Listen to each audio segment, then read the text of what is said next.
Hallo, ich begrüße euch. Mein Name ist Oliver Hartmann von Session hier in Frankfurt am Main.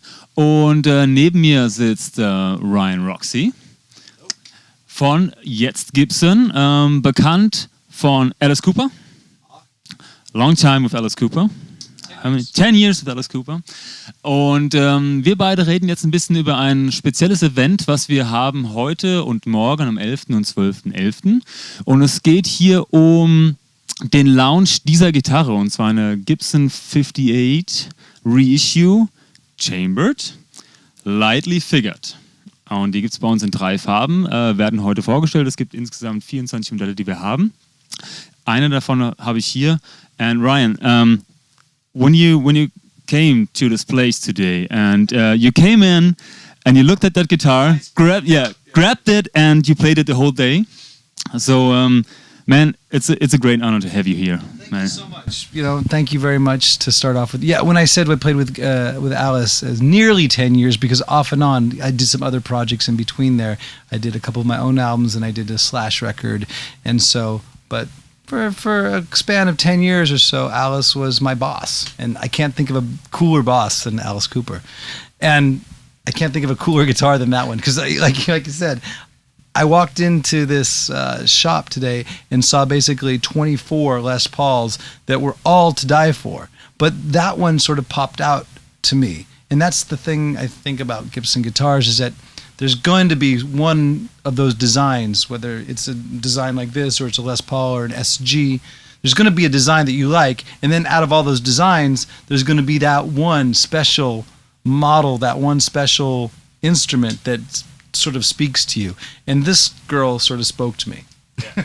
I mean, you have been to the shop and you saw our Gibsons, the standard USAs and all the custom shops. The cool thing about it is you can have 24 Les Pauls that are basically the same, but they're all different looking, and they're all a little bit different from the feel and of course the tone.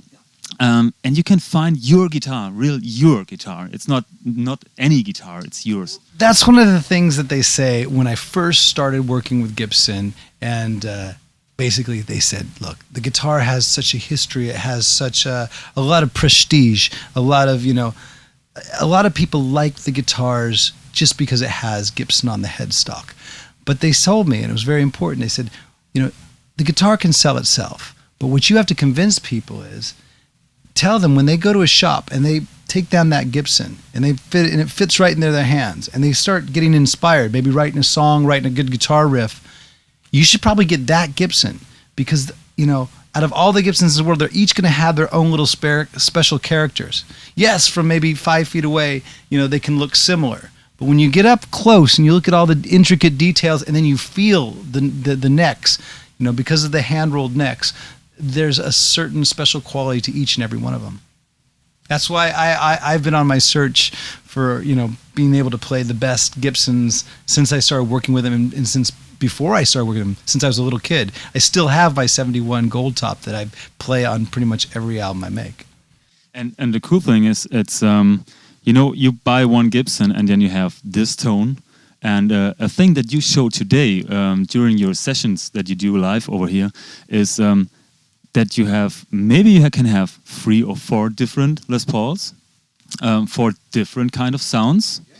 Just for one is more heavy, one is more bluesy, and that's a cool thing about a guitar. That maybe for the first look they all look the same, but you can do different things in it. If you can afford it, you should have the right guitar for each and every song. But like I say, obviously one Les Paul is going to cover you in such a large spectrum. You have to, I always preach this in my clinics, and it's not, I'm not just saying Gibson, I'm saying you play the right guitar for the right song. You play the right guitar for any particular song. If you're going for a certain sound that maybe doesn't involve a Gibson, then you have to use that guitar. But for me and my experience and my history with all my album making, I've been able to use Gibsons, and they've always treated me right with a really big spectrum of sound. And like you said, certain Les Pauls are good for this type of music. Other ones are good for heavier, more ballady. Like this is blends this sort of 355. This is a 355, by the way, folks. ES 355. This guitar works well in conjunction with a Les Paul, you know. Just for a rhythm track and then laying something over it with this one? Doubling the same exact track. One track with an ES guitar, one track with a Les Paul, and maybe a triple track with an SG. Okay. Man, let's talk about this special run that we just did, especially for session music. I already told the guys that this is a 58 reissue. It's chambered. So honestly, that is one of the biggest myths about Les Paul guitars, is that, oh, they're so heavy. And granted, yes, you can find some Gibson Customs, you know, black beauties, if you will, that are really, you know, a lot of kilograms. You know, they weigh a lot. But more and more today, you'll find that these Les Pauls are very compatible and very comparative with all the other brands out there. You definitely feel like you're playing a guitar, though, and that's the cool thing about it. You want to feel like you're playing a guitar, and this is a whole lot of guitar, but this one in particular, it's really nice, a nice weight for me. I like I said, I fell in love with it. Yeah. It's a cool thing because when I first grabbed it, I said, okay, it's pretty light. It's not like 4.5 kilograms that you expect. But I'm thinking of a gig playing 3 hours with a Les Paul over my shoulder. It's something that's nice to have.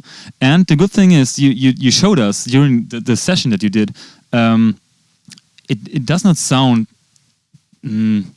worse than a normal guitar. It's the same sound, and it has some unique features, like when you play with a crunch sound, you have a little bit of that 335 style with it. Yeah, it can get you a bunch of different tonal qualities. But I must say, if you're playing for 3 hours, you're either in a cover band or you're playing in the Grateful Dead. Yeah, right.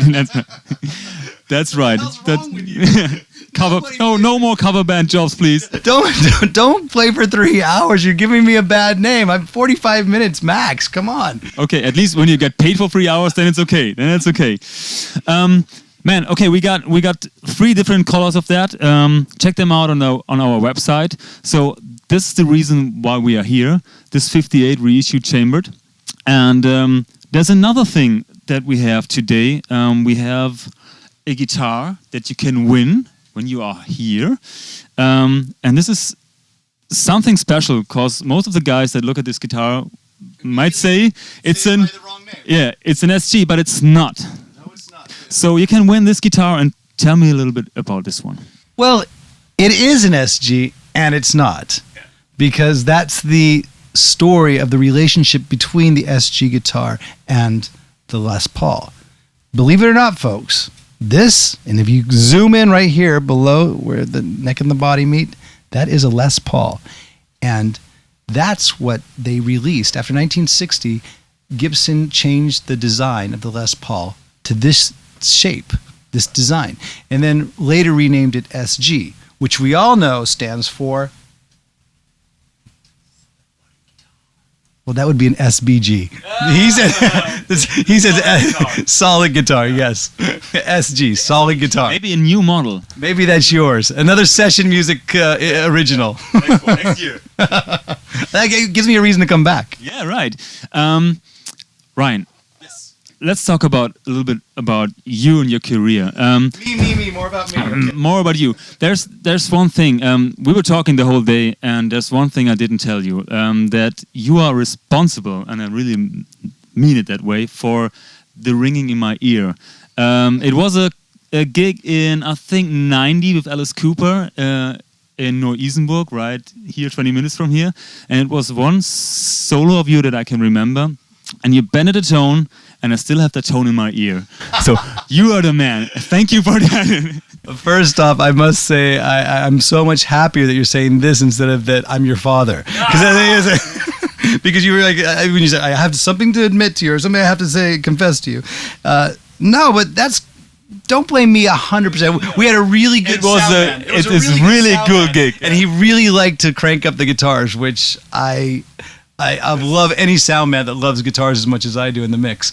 But we played loud, with Alice Cooper, we all had to feel the music. And that's a lot of times, I did wear earplugs. So did you wear earplugs that night? Probably not. Damn. No.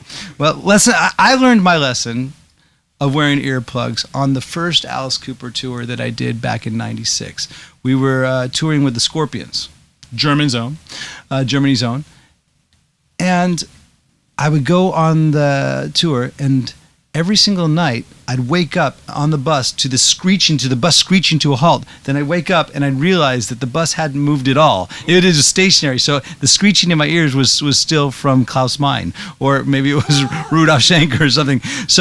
So basically, after that, I started wearing earplugs and ear protection, and I could still feel the music. I learned how to play like that, and when I took it out every once in a while to hear it, I was like, yeah, I still got my sweet sound, but I learned how to play without it, and it's important because it really does wreaks havoc on your ears over the years. That's right, I learned that lesson, especially after that gig. No, it's okay. We talked a little bit about your career with Alice Cooper, and I think there are some things coming up the next month if you... Yeah. Well, the next couple months is kind of exciting. It's kind of a little bit of a foot in the past and like a foot forward to the future, because I have 2 albums that are being released in the next couple months. The first one is this Electric Angels album. It was originally released in 1991, and they've remastered it, and they've actually... The good people over at Rock Candy Records, based out of the UK, they've done a good job at repackaging it. So that's the first album I ever made, produced by Tony Visconti, and re-released. We released it originally in 1990.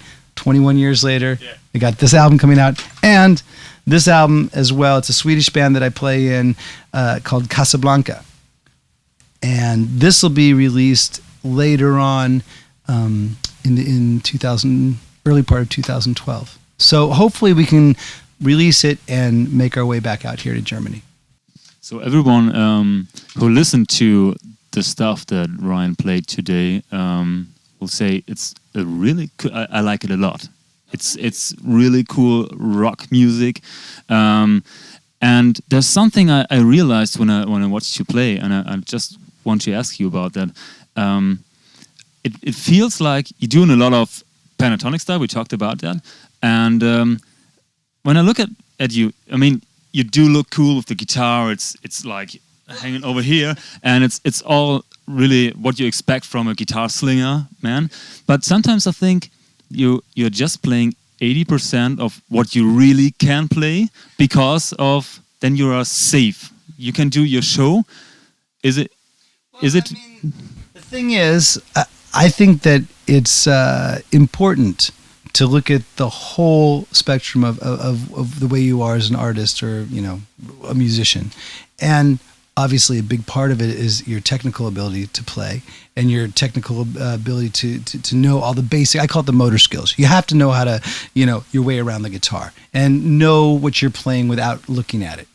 But then there's the whole aspect of how do you portray yourself, and how do you perform? Because I'd like to consider myself a guitar player, but also moreover an entertainer, because that's what hopefully people come to the shows to see, to sort of escape for 2 hours, or hopefully not 3 hours, but 45 minutes or something, and escape for a little bit from their reality, have a good time, and then come back and I've entertained them. That's sort of my job.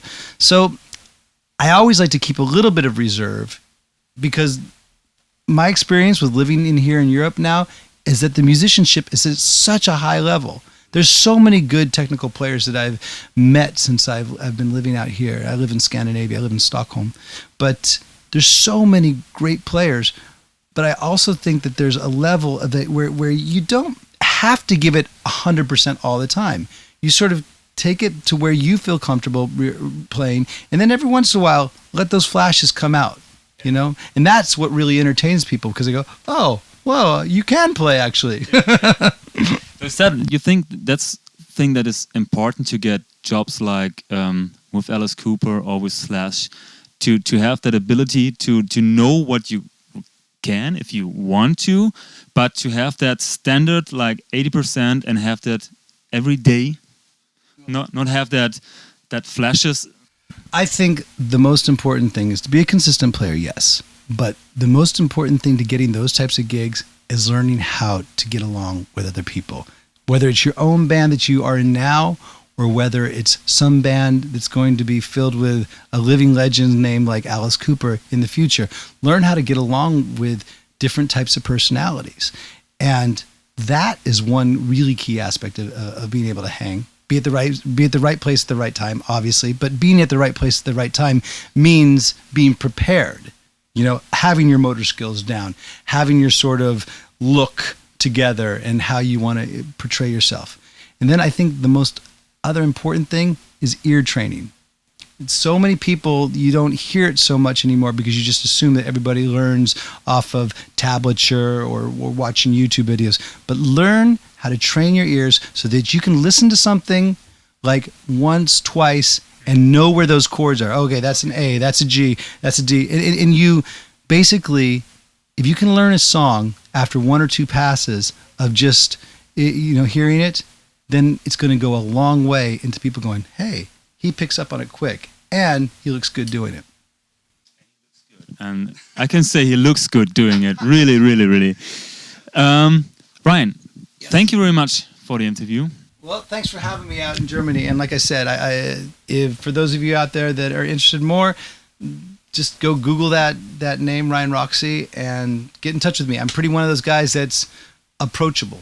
And I think the coolest people that I've met in this industry, in this business, are the people that take the time to sit and talk to other fellow musicians or people that just like what they do as well. Because you have to look people straight in the eye or you're not being real with yourself. Thank you very much. Thank you very much, man. Cool. See ya. Bye. Sorry for making you deaf. What? See you next time. Yeah.